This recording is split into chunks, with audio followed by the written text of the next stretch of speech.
देखो बच्चों, इसी कंसेप्ट पर बेसिक इंपॉर्टेंट क्वेश्चन ले रहा हूँ, बहुत ध्यान से देखना क्योंकि इससे भी ज्यादा टफ क्वेश्चन फिर मैं तुमको पूछूंगा, है ना। तो देखो इस बार हमको दे रखा है कि किसी प्लेस पर लिमिटेड मैग्नेटिक फील्ड है। तो देखो ये दोनों मैग्नेटिक फील्ड की बाउंड्री लाइन है, वही हमको दे रखा है कि क्रॉस डायरेक्शन का यूनिफॉर्म मैग्नेटिक फील्ड बी केवल इन दोनों बाउंड्री लाइन के बीच ही लिमिटेड है, बाकी इन बाउंड्री लाइन के बाहर मैग्नेटिक फील्ड बिल्कुल जीरो है। तो देखो अब हमको दे रखा है कि कंडक्टिंग मेटल से बनी कोई स्क्वायर फ्रेम है, मतलब स्क्वायर लूप है, जिसकी हर एक साइड लेंथ r और हर एक साइड लेंथ l और हर एक साइड का रेजिस्टेंस कैपिटल R है ना। तो देखो इस लूप को, है ना, इस लूप को पकड़ करके कुछ भी करके v की कांस्टेंट वेलोसिटी से इसे आगे की ओर मूव कराना है ना। तो इस लूप को कुछ भी करके v की कांस्टेंट वेलोसिटी से आगे की ओर मूव कराना है।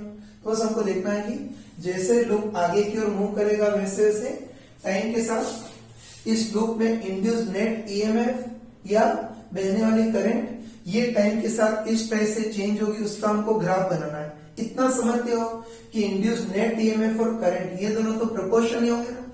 तो बस हमको देखना है कि इस लूप को मूव करेंगे ना, तो इस लूप में इंड्यूस नेट ईएमएफ या करंट ये टाइम के साथ किस तरह चेंज होगी, वो उसका हमको ग्राफ बनाना है। और इस बार हमको क्वेश्चन में दे रखा है ना, इस बार हमको क्वेश्चन में दे रखा है कि क्लॉकवाइज डायरेक्शन का जो ईएमएफ है या क्लॉकवाइज डायरेक्शन की जो करंट है उसको हमको पॉजिटिव लेना है। तो ऑब्वियसली एंटी क्लॉकवाइज डायरेक्शन की ईएमएफ या करंट को ऑब्वियसली नेगेटिव लेना है।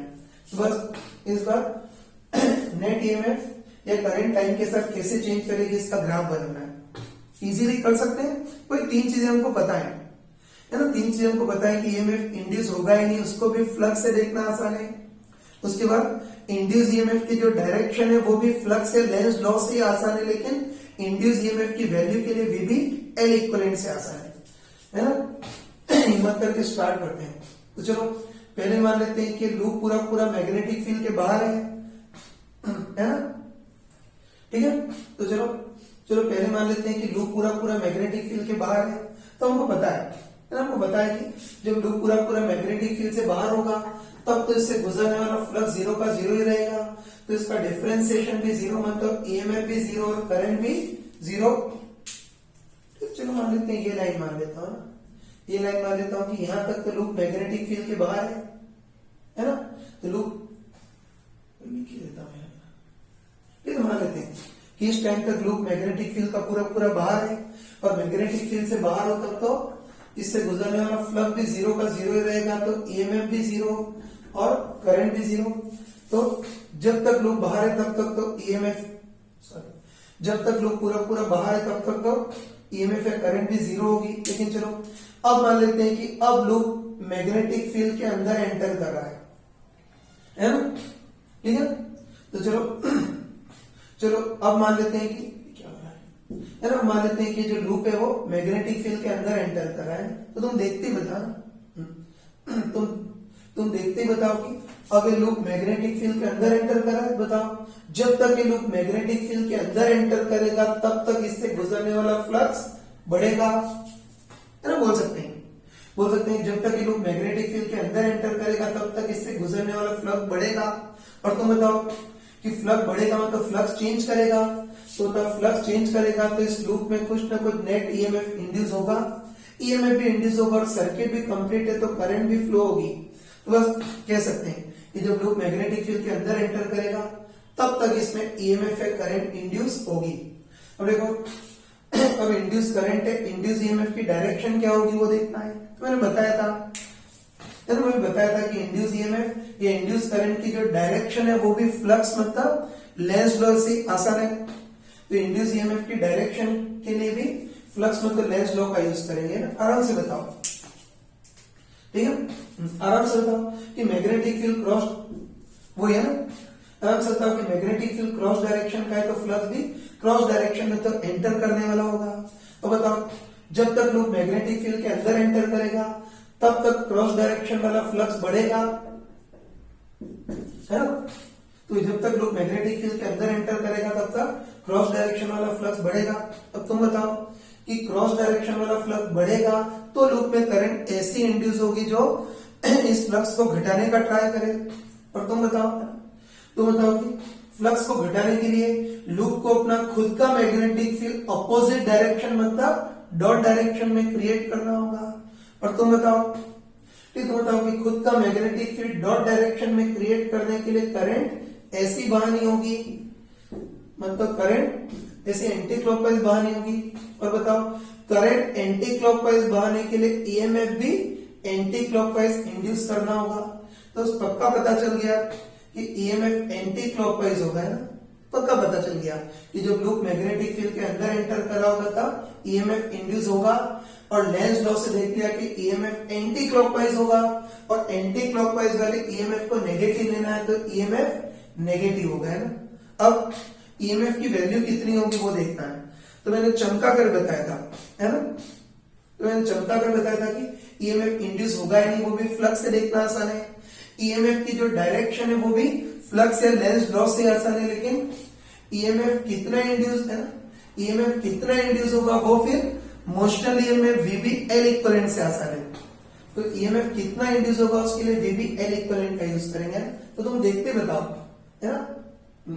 तो तुम देखते बताओ कि अभी लूप का यहां से लेकर के यहां तक इतना पार्ट मैग्नेटिक फील्ड के अंदर डूबा है ना, वही कंसेप्ट। तुम ठीक है, तुम देखते बताओ कि अभी लूप का यहां से लेकर के यहां तक इतना पार्ट मैग्नेटिक फील्ड के अंदर डूबा है तो केवल इतने ही पार्ट में ईएमएफ इंड्यूस होगा। और बताओ इतने पार्ट में ईएमएफ इंड्यूस निकालने के लिए मैग्नेटिक फील्ड के अंदर डूबा हुआ जो पार्ट है उसको सिरों को मिलाने वाली सीधी रॉड से रिप्लेस कर सकते हैं। बताओ जो ईएमएफ इस इक्विवेलेंट रॉड में इंड्यूस होगा वही इस एक्चुअल रॉड में होगा, है ना। तो बताओ इक्विवेलेंट रॉड में ईएमएफ कितना इंड्यूस होगा, वीबी एल इक्विवेलेंट। जब एल इक्विवेलेंट इन दोनों सिरों के बीच सीधी डिस्टेंस कितनी होगी, एल। तो इस एक्चुअल पार्ट में भी ईएमएफ इतना ही होगा। आगे मूर्खों टाइप से इतना एक्सप्लेन नहीं करूंगा, है ना। डायरेक्ट ध्यान रखना, है ना। डायरेक्ट ध्यान रखना, इतना पार्ट मैग्नेटिक फील्ड के अंदर डूबा है तो इतने ही पार्ट में ईएमएफ इंड्यूस होगा।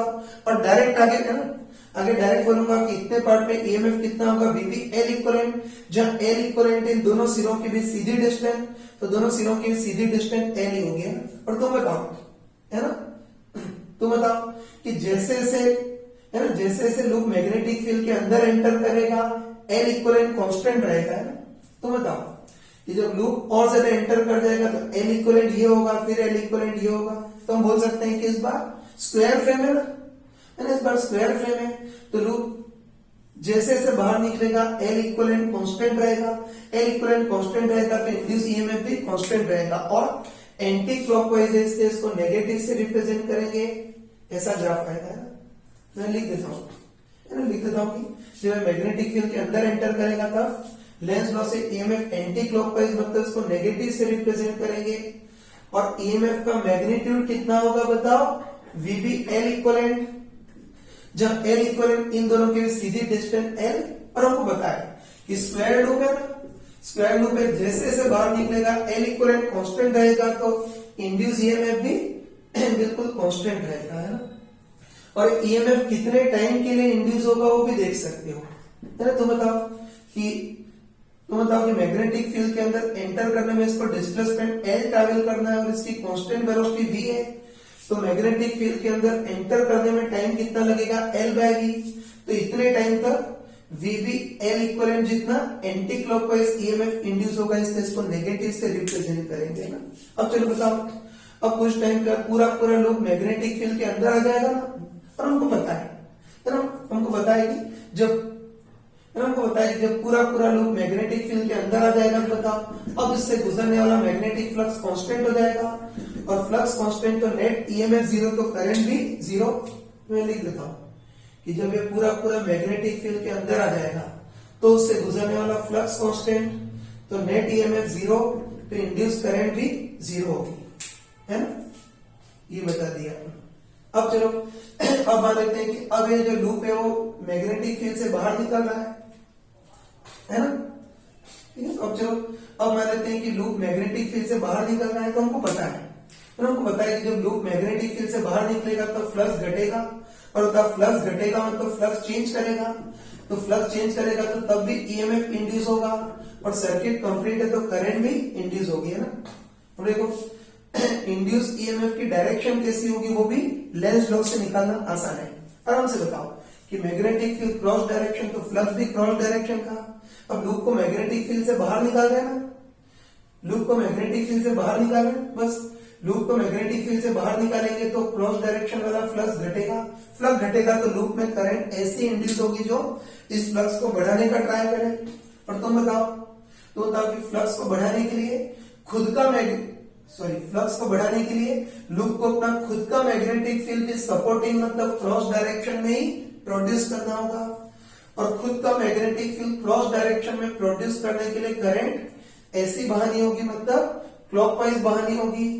और बताओ करंट क्लॉकवाइज बहाने के लिए ईएमएफ भी क्लॉकवाइज इंड्यूस करना होगा, है ना। तो पता चल गया, है ना, पता चल गया कि जब तक लूप मैग्नेटिक फील्ड से बाहर निकलेगा तब भी इसमें ईएमएफ इंड्यूस होगा, और क्लॉकवाइज डायरेक्शन का ईएमएफ इंड्यूस होगा जिसको हमको पॉजिटिव ले रहा है ना।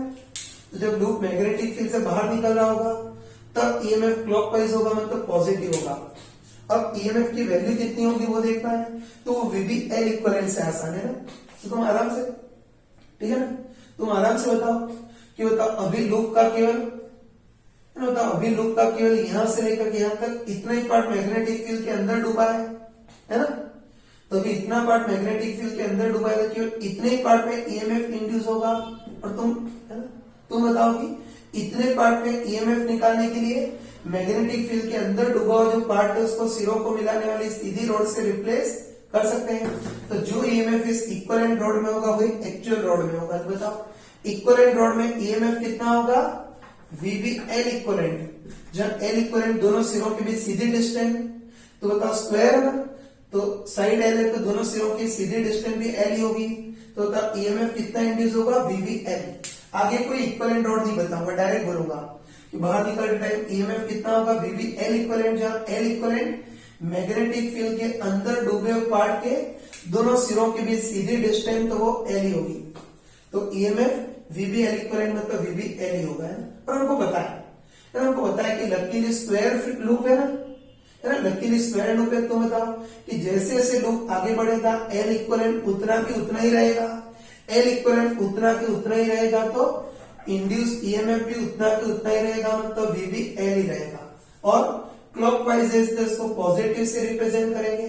और बताओ लूप को बाहर निकलने में भी टाइम कितना लगेगा, डिस्टेंस बाय स्पीड मतलब L बाय V, तो इतने टाइम तक क्लॉकवाइज ईएमएफ इंड्यूस होगा। उसके बाद बताओ अब ये लूप पूरा बाहर निकल गया है तो फ्लक्स परमानेंटली जीरो, तो ईएमएफ भी जीरो और करंट भी जीरो। इस टाइप से इसका ग्राफ आएगा।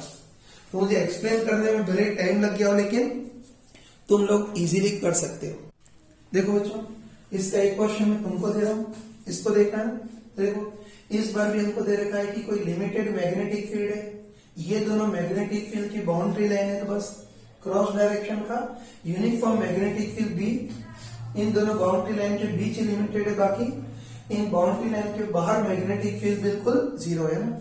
अब देखो इस बार हमको दे रखा है कि कंडक्टिंग मेटल की कोई सर्कुलर रिंग है, मतलब कोई सर्कुलर लूप है जिसकी रेडियस स्मॉल आर और इसका रेजिस्टेंस कैपिटल आर मान लेते हैं, है ना। पहले स्क्वायर लूप था, इस बार सर्कुलर लूप है। और इस सर्कुलर लूप को पकड़ करके कुछ भी करके इसको v की कांस्टेंट वेलोसिटी से आगे की ओर मूव करा रहे हैं। तो हमको देखना है कि लूप को जैसे से आगे की ओर मूव कराएंगे वैसे वैसे इस लूप में इंड्यूस नेट ईएमएफ या इंड्यूस करंट, ये दोनों तो प्रोपोर्शन ही होते हैं ना।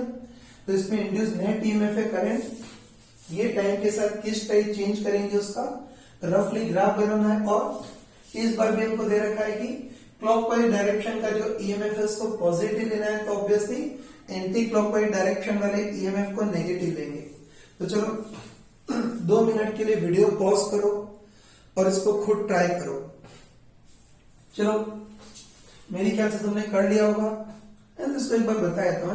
तो लूप को ऐसे मूव करा रहे हैं, ईएमएफ या करंट टाइम के साथ कैसे चेंज करेगी इसका ग्राफ बनाना है। तो चलो पहले मान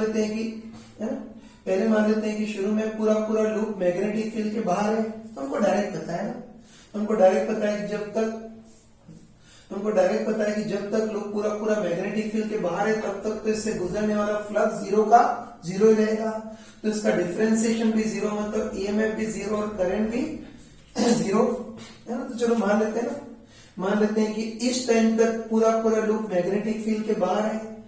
तो तब जब तक ये लूप पूरा पूरा मैग्नेटिक फील्ड से बाहर रहेगा तब तक तो नेट ईएमएफ भी जीरो और करंट भी जीरो होगी, है ना। लेकिन चलो अब मान लेते हैं कि अब ये लूप मैग्नेटिक फील्ड के अंदर एंटर कर रहा है ना। तब लूप मैग्नेटिक फील्ड के अंदर एंटर कर रहा है तो अब इसमें ईएमएफ इंड्यूस होगा या नहीं होगा वो देखना है। तो मैंने तुमको चमका कर बताया था कि मतलब ईएमएफ इंड्यूस होगा या नहीं वो भी फ्लक्स से देखना आसान है। इंड्यूस ईएमएफ की डायरेक्शन भी फ्लक्स से देखना आसान है, लेकिन इंड्यूस ईएमएफ का जो वैल्यू है वो VBL इक्विवेलेंट से आसान है। बस मान लेते हैं कि अभी लूप मैग्नेटिक फील्ड के अंदर एंटर कर रहा है तो ईएमएफ इंड्यूस होगा या नहीं वो भी फ्लक्स से देखना आसान है ना। तुम आराम से बताओ कि जब तक लूप मैग्नेटिक फील्ड के अंदर एंटर करेगा तब तक उससे गुजरने वाला फ्लक्स बढ़ेगा। और तुम बताओ कि फ्लक्स बढ़ेगा मतलब फ्लक्स चेंज करेगा ना। तो फ्लक्स चेंज करेगा तो इस लूप में ईएमएफ भी इंड्यूस होगा और सर्किट भी कंप्लीट है तो करंट भी फ्लो होगी।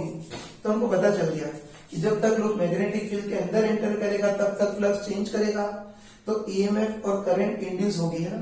अब इंड्यूस ईएमएफ ये इंड्यूस करंट की डायरेक्शन देखनी है तो बताया था कि इंड्यूस ईएमएफ या करंट की डायरेक्शन भी फ्लक्स से मतलब लेंज लॉ से आसान है।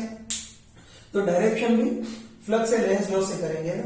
तो तुम बताओ कि मैग्नेटिक फील्ड क्रॉस डायरेक्शन का है ना। तो बताओ कि मैग्नेटिक फील्ड क्रॉस डायरेक्शन का है तो यहां लिख देता हूं, मैग्नेटिक फील्ड क्रॉस डायरेक्शन का है तो फ्लक्स भी क्रॉस डायरेक्शन में एंटर करने वाला होगा। अब तुम बताओ कि जब तक लूप मैग्नेटिक फील्ड के अंदर एंटर करेगा तब तक फ्लक्स बढ़ेगा ना। तो जब तक लूप मैग्नेटिक फील्ड के अंदर एंटर करेगा तब तक क्रॉस डायरेक्शन वाला फ्लक्स बढ़ेगा। तो तुम बताओ कि क्रॉस डायरेक्शन वाला फ्लक्स बढ़ेगा तो लूप में करंट ऐसी इंड्यूस होगी जो इस फ्लक्स को घटाने का ट्राई करे। और बताओ घटाने के लिए लूप को अपना खुद का मैग्नेटिक फील्ड अपोजिट डायरेक्शन में मतलब डॉट डायरेक्शन में प्रोड्यूस करना होगा। और बताओ अपना खुद का मैग्नेटिक फील्ड डॉट डायरेक्शन में प्रोड्यूस करने के लिए करंट ऐसी बहानी होगी मतलब करंट एंटी क्लॉकवाइज बहानी होगी। और तुम बताओ कि करंट एंटी क्लॉकवाइज बहाने के लिए ईएमएफ भी एंटी क्लॉकवाइज प्रोड्यूस करना होगा, है ना। और तुम बताओ कि जब तक लूप मैग्नेटिक फील्ड के अंदर एंटर करेगा तब तक ईएमएफ एंटी क्लॉकवाइज होगा। एंटी क्लॉकवाइज होगा मतलब इसको नेगेटिव से रिप्रेजेंट करेंगे, है ना। तो देखो अब इंड्यूस ईएमएफ की वैल्यू देखनी है। मैंने बताया था कि इंड्यूस ईएमएफ की वैल्यू जो है वो VBL इक्विवेलेंट से इजी रहेगी, है ना। तुम आराम से बताओ, है ना। तुम आराम से बताओ कि अभी लूप का केवल यहां से लेकर के यहां तक इतना ही पार्ट मैग्नेटिक फील्ड के अंदर डूबा है ना। तुम आराम से बताओ कि अभी लूप का केवल यहां से लेकर के यहां तक इतना ही पार्ट मैग्नेटिक फील्ड के अंदर डूबा है तो केवल इतने ही पार्ट में ईएमएफ इंड्यूस होगा। और मैंने बताया था कि बताओ इतने पार्ट में ईएमएफ इंड्यूस निकालने के लिए मैग्नेटिक फील्ड के अंदर जो डूबा हुआ पार्ट है इसको सिरों को मिलाने वाली सीधी रॉड से रिप्लेस कर सकते हैं। तो बस जो ईएमएफ इस इक्विवेलेंट रॉड में होगा वही इस एक्चुअल पार्ट में होगा। तो बताओ इक्विवेलेंट रॉड में ईएमएफ कितना इंड्यूस, लिख देता हूं, है ना। इक्विवेलेंट रॉड में ईएमएफ कितना इंड्यूस होगा VBL इक्विवेलेंट, जहां L इक्विवेलेंट मैग्नेटिक फील्ड के अंदर डूबा हुआ पार्ट है उसके दोनों सिरों के बीच सीधी डिस्टेंस, है ना। तो ये फालतू इक्विवेलेंट रॉड और सब बताने की जरूरत नहीं है, डायरेक्ट बोल सकते हैं, है ना। तो डायरेक्ट बोल सकते हैं कि इतने पार्ट में ईएमएफ इंड्यूस होगा, है ना। इतने पार्ट में ईएमएफ इंड्यूस होगा और कितना होगा सिंपली VBL इक्विवेलेंट, जहां L इक्विवेलेंट क्या होगा मैग्नेटिक फील्ड के अंदर जो डूबा हुआ पार्ट है उसके दोनों सिरों के बीच सीधी डिस्टेंस इतना होगा। तो तुम बताओ कि इस बार जैसे जैसे लूप अंदर एंटर करेगा वैसे वैसे L इक्विवेलेंट चेंज करेगा, तो ध्यान रखना कि पहले स्क्वायर लूप था उसमें तो जैसे जैसे बाहर निकलेगा L इक्विवेलेंट उतना के उतना ही रहता था, लेकिन इस बार स्क्वायर में सर्कुलर लूप है तो जैसे जैसे लूप बाहर निकलेगा वैसे L इक्विवेलेंट चेंज करेगा। तो इंड्यूस ईएमएफ का वैल्यू भी चेंज करेगा, है ना।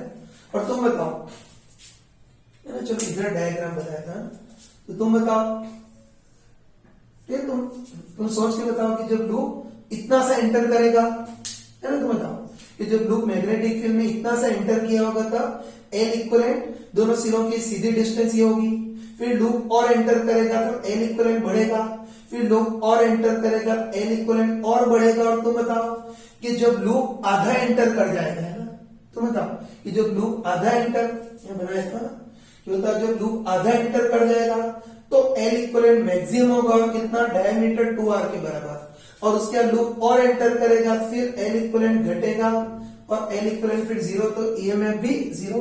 ये ध्यान रखना, बताओ ना, ये ध्यान रखना कि रेक्टेंगुलर स्क्वायर लूप हो तब तो एल इक्वलेंट कांस्टेंट रहेगा तो इंड्यूस ईएमएफ भी कांस्टेंट, लेकिन इस बार स्क्वायर नहीं बल्कि सर्कुलर लूप है, तो तुम बताओ कि जैसे जैसे लूप अंदर जाए, जैसे लूप एंटर करेगा एल इक्वलेंट चेंज करेगा तो ईएमएफ भी चेंज करेगा, है ना, बोल सकते हैं। क्योंकि शुरू में, है ना, शुरू में तो एल इक्वलेंट बढ़ेगा, फिर जब लूप आधा एंटर कर जाएगा तो एल इक्वलेंट मैक्सिमम, तो इंड्यूस ईएमएफ भी मैक्सिमम, और उसके बाद और जब अंदर जाएगा फिर एल इक्वलेंट घटेगा तो इंड्यूस ईएमएफ भी घटेगा, है ना। तो बस अब इसका ग्राफ बना सकते हैं ना, है ना, इसका ग्राफ बना सकते हैं। बताओ, एंटर करते टाइम ईएमएफ एंटी क्लॉकवाइज है तो नेगेटिव से रिप्रेजेंट करेंगे, और तो बताओ कि शुरू में एल इक्वलेंट 0, फिर जैसे जैसे एंटर करेगा वैसे वैसे एल इक्वलेंट शुरू में तो बढ़ेगा, और तो बताओ कि एल इक्वलेंट बढ़ेगा तो प्रोपोर्शनली इंड्यूस ईएमएफ भी बढ़ेगा, है ना। और ऐसे ही तुम बताओ, है ना, ऐसे बताओ जब लूप आधा एंटर कर जाएगा, है ना, तो जब लूप आधा एंटर कर जाएगा तो एल इक्वलेंट मैक्सिमम होगा और कितना होगा, 2r। एल इक्वलेंट मैक्सिमम होगा तो इंड्यूस ईएमएफ का मैग्नीट्यूड भी मैक्सिमम होगा और कितना होगा, VB इंटू एल इक्वलेंट की जगह 2r। और बताओ अब लूप और आगे जाएगा, तो बताओ अब एल इक्वलेंट घटने लगेगा, ठीक है, तो एल इक्वलेंट ऐसे घटने लगेगा, और जब पूरा एंटर कर जाएगा तो एल इक्वलेंट 0 तो इंड्यूस ईएमएफ भी 0, तो ग्राफ ऐसा होगा। तुम बताओ, है ना, तुम बताओ कि जो ईएमएफ है एल इक्वलेंट के प्रोपोर्शनल है, बताओ एल इक्वलेंट जो है वो सर्किल के अकॉर्डिंग चेंज होगा, तो बताओ इस बार ग्राफ भी सर्कुलर या इलिप्टिकल टाइप ग्राफ होगा।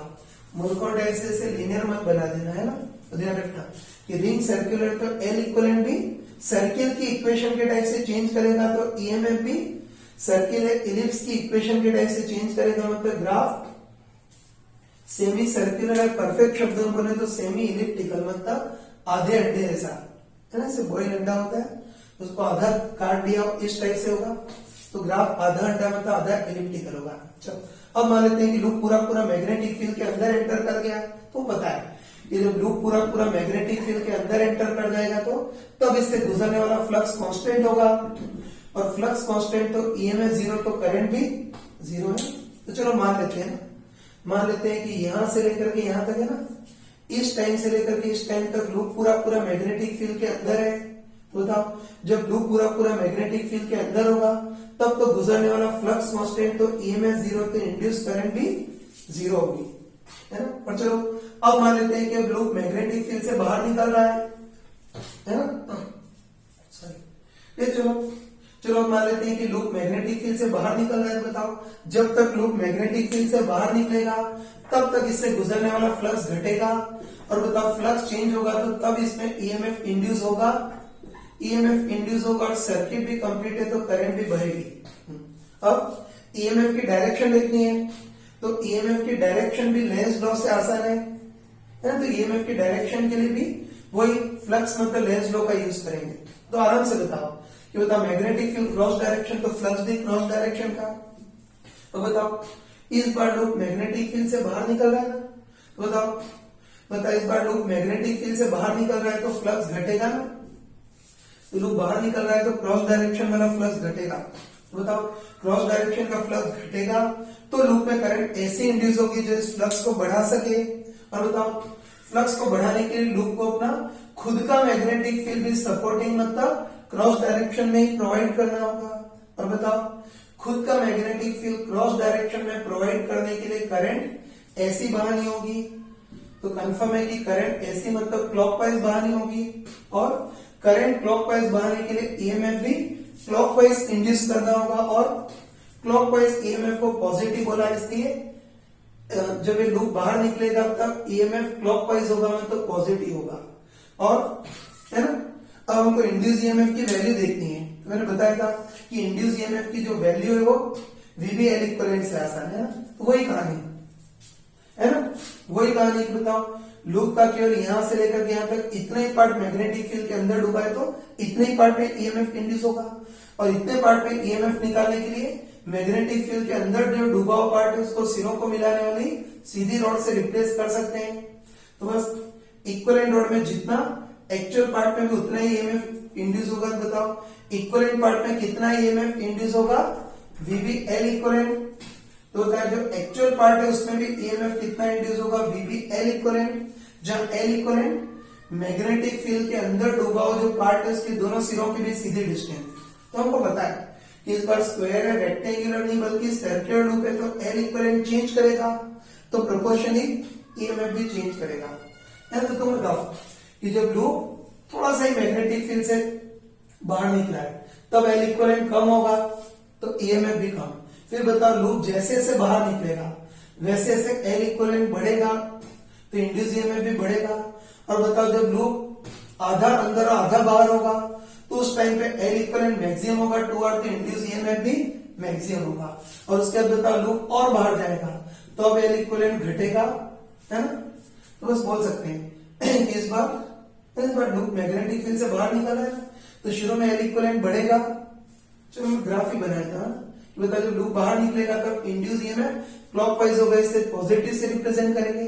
अब बताओ जैसे जैसे बाहर जाएगा वैसे वैसे शुरू में तो एल इक्विवेलेंट बढ़ेगा, एल इक्विवेलेंट बढ़ेगा तो प्रोपोर्शनली इंड्यूस ईएमएफ भी बढ़ेगा और सर्किल के टाइप से बढ़ेगा, है। और बताओ जब आधा बाहर निकल जाएगा तब एल इक्विवेलेंट मैक्सिमम तो इंड्यूस ईएमएफ भी मैक्सिमम होगा, और कितना होगा, वीबी इंटू एल इक्विवेलेंट की जगह 2R। और बताओ और बाहर निकलेगा तब एल इक्विवेलेंट घटेगा तो इंड्यूस ईएमएफ भी घटेगा, है ना।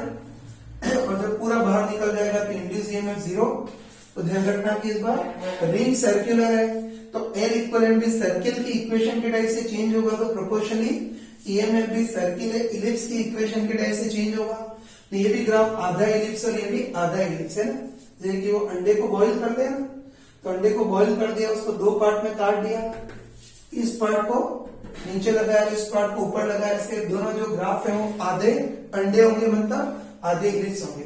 और उसके बाद बताओ अब ये लूप पूरा मैग्नेटिक फील्ड के बाहर आ गया, तो पूरा मैग्नेटिक फील्ड के बाहर आ गया तो फ्लक्स परमानेंटली 0, तो ईएमएफ भी 0 और करंट भी 0।